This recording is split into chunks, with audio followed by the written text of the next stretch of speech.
ಹುಷಾರು, ನಿಮ್ಮ ವಯಸ್ಸು 22 ಇರಲಿ 42 ಆಗಲಿ, ಸಾವು ಕಟ್ಟಿಟ್ಟ ಬುತ್ತಿ.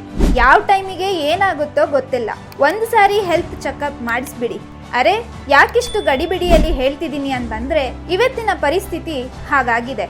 ನಿಮ್ಮೆಲ್ರಿಗೂ ಶೆಫಾಲಿ ಜರಿವಾಲಾ ಅನ್ನೋ ಮಾಡೆಲ್ ಕಮ್ ಹೀರೋಯಿನ್ ಬಗ್ಗೆ ಗೊತ್ತಿರಲೇಬೇಕು. ಅವರು ಕನ್ನಡದ ಜನಪ್ರಿಯ ನಟರಾದ ಪುನೀತ್ ರಾಜ್ಕುಮಾರ್ ಅವರ ಹುಡುಗರು ಎಂಬ ಚಿತ್ರದಲ್ಲಿನ ಹಿಟ್ ಸಾಂಗ್ ಪಂಕಜ ಹಾಡಿನಲ್ಲಿ ಕುಣಿದು ಮಿಂಚಿದ್ದ ರೂಪದರ್ಶಿ. ಇವರನ್ನ ನೋಡಿದ್ರೆ ಹಾರ್ಟ್ ಸಮಸ್ಯೆ ಇತ್ತ ಅಂತ ಅನ್ನಿಸ್ತದೆ.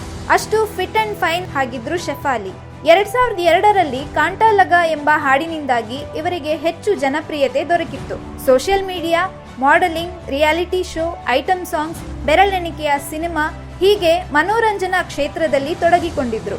ನಂತರ ಬಿಗ್ ಬಾಸ್ 13ರ ಸ್ಪರ್ಧಿಯಾಗಿ ಪ್ರಸಿದ್ಧರಾಗಿದ್ದ ಇವರು ಇದ್ದಕ್ಕಿದ್ದ ಹಾಗೆ ತೀರಿಕೊಂಡ್ರು ಅಂದ್ರೆ ಆಕೆ ಆರೋಗ್ಯವನ್ನ ಕಾಪಾಡಿಕೊಳ್ಳೋದ್ರಲ್ಲಿ ಎಡವಿದ್ರ ಅನ್ನೋ ಶಂಕೆ ಮೂಡುತ್ತೆ.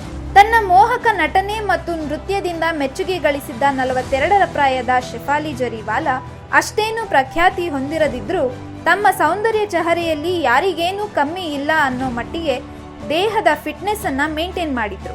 ಹಾಗಿದ್ರೆ ಈಕೆ ಸತ್ತಿದಾದ್ರೂ ಯಾಕೆ? ಇವರು ತಮ್ಮ ಹೆಲ್ತ್ಗೆ ಅಷ್ಟು ನಿರ್ಲಕ್ಷ್ಯ ತೋರಿದ್ರ ಅನ್ನಿಸೋದು ನಿಜ, ಮತ್ತು ತಾನಾಗೇ ತಂದೊಡ್ಡುಕೊಂಡ ತಾಪತ್ರಯ ಅಂತ ಅನಿಸೋದು ಖಂಡಿತ.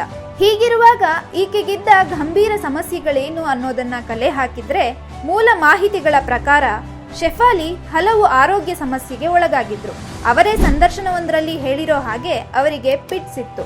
ಅಂಥದ್ರಲ್ಲೂ ಸೌಂದರ್ಯದ ಆಮಿಷಕ್ಕೊಳಗಾಗಿ ಮೋಹಕವಾಗಿ ಕಾಣುವ ಬಯಕೆಯಿಂದ ಡಾಕ್ಟರ್ನ ಸಲಹೆ ಪಡೆಯದೆ ಕೆಲವೊಂದು ಕೆಮಿಕಲ್ ಮಿಶ್ರಣ ಸೌಂದರ್ಯ ವರ್ಧಕಗಳನ್ನ ಉಪಯೋಗಿಸ್ತಿದ್ರು. ವಯಸ್ಸಾದಂತೆ ಕಾಣದ ಹಾಗೆ ಇರುವ ಅಂದ್ರೆ ಆಂಟಿ ಏಜಿಂಗ್ ಡ್ರಗ್ಸ್ ದೇಹಕ್ಕೆ ಬಳಸ್ತಿದ್ರು ಅನ್ನೋ ಮಾಹಿತಿ ಇದೆ. ಇನ್ನು ಡಯಟ್ನ ಕಾರಣವಾಗಿ ವಿನಾಕಾರಣ ಉಪವಾಸ, ಅನಿಯಂತ್ರಿತ ಆಹಾರ ಸೇವನೆ, ಲೋ ಬಿಪಿ, ಶುಗರ್, ಖಾಲಿ ಹೊಟ್ಟೆಗೆ ಮಾತ್ರೆ ಸೇವಿಸೋದು, ಹಾರ್ಮೋನ್ ವ್ಯತ್ಯಾಸ, ನಿದ್ರೆಯ ಕೊರತೆ ಹೀಗೆ ಮತ್ತಷ್ಟು ಕಾರಣಗಳಿಂದಾಗಿ ಅಕಾಲಿಕ ಮರಣ ಹೊಂದಿರುವುದಾಗಿ ತಿಳಿದು ಬಂದಿದೆ. ಮರಣೋತ್ತರ ಪರೀಕ್ಷೆ ವರದಿ ಪ್ರಕಾರ ರಕ್ತದೊತ್ತಡ ಹಠಾತ್ ಕುಸಿತಗೊಂಡು ಹೃದಯ ಸ್ತಂಭನವಾಗಿ ಈ ಅನಾಹುತ ಉಂಟಾಗಿದೆ. ಒಟ್ಟಾರೆ ಈ ರೀತಿ ಅಸಹಜ ಸಾವು ಇದೇ ಮೊದಲೇನಲ್ಲ. ಇತ್ತೀಚೆಗೆ ವರದಿಯಾದಂತೆ ಹಾಸನದಲ್ಲಿ ವಯಸ್ಸಿನ ಮಿತಿ ನೋಡದಷ್ಟು ಲೆಕ್ಕದಲ್ಲಿ ಜನರು ಹೃದಯಾಘಾತದಿಂದ ಸಾವಿಗೀಡಾಗಿದ್ದಾರೆ. ಇಲ್ಲಿ ಗಮನಿಸಬೇಕಿರುವುದು ಜನರು ತಮ್ಮ ಆರೋಗ್ಯದ ಬಗ್ಗೆ ತಮಗೆ ಅರಿವಿರದ ಹಾಗಿರುವುದು. ಇದೀಗ ನಿಗೂಢ ಅನಿಸೋದು ಇದು ಯಾರನ್ನೂ ಬಿಡ್ತಿಲ್ಲ. ಯುವಕರನ್ನು, ಮುದುಕರನ್ನು, ಈಗ ಸೆಲೆಬ್ರಿಟಿಗಳನ್ನು. ಉದಾಹರಣೆಗೆ ನಟ ಪುನೀತ್ ರಾಜ್ಕುಮಾರ್, ಸಿಂಗರ್ KK, ನಿರ್ದೇಶಕ ರಾಜ್ ಕೌಶಲ್, ಸಿದ್ಧಾರ್ಥ್ ಶುಕ್ಲಾ, ಸತೀಶ್ ಚಂದ್ರ ಕೌಶಿಕ್, ಕಮಿಡಿಯನ್ ರಾಜು ಶ್ರೀವತ್ಸವ್, ಮಧುಬಾಲ ಇನ್ನಿತರರು ಹೀಗೆ ತಮ್ಮ ಮಧ್ಯ ವಯಸ್ಸಿನಲ್ಲೇ ನಿಧನರಾದ್ರು. ಇವರೆಲ್ಲ ಚೆನ್ನಾಗೇ ಇದ್ದವರು, ಆದ್ರೂ ವಿಧಿವಶರಾದ್ರು. ಇನ್ನಾದ್ರೂ ಎಚ್ಚೆತ್ತುಕೊಳ್ಳಿ. ಅದಕ್ಕೆ ದೊಡ್ಡವರು ಹೇಳಿರುವುದು ಆರೋಗ್ಯವೇ ಭಾಗ್ಯವೆಂದು. ಅದನ್ನ ಕಡೆಗಣಿಸಿ ಸರಿಯಾಗಿಟ್ಟುಕೊಳ್ಳದಿದ್ರೆ ಇನ್ನೆಂದೂ ಸರಿಪಡಿಸಿಕೊಳ್ಳೋಕ್ಕೆ ಆಗದಂತ ಸ್ಥಿತಿ ಅಂದ್ರೆ ಅದು ಸಾವು.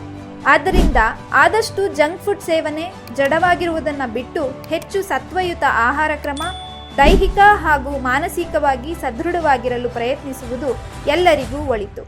ಇದಾಗಿತ್ತು ಇವತ್ತಿನ ವಿಶೇಷ ಸುದ್ದಿ. ನೋಡ್ತಾ ಇರಿ ಇನ್ಸೈಟ್ ರಶ್.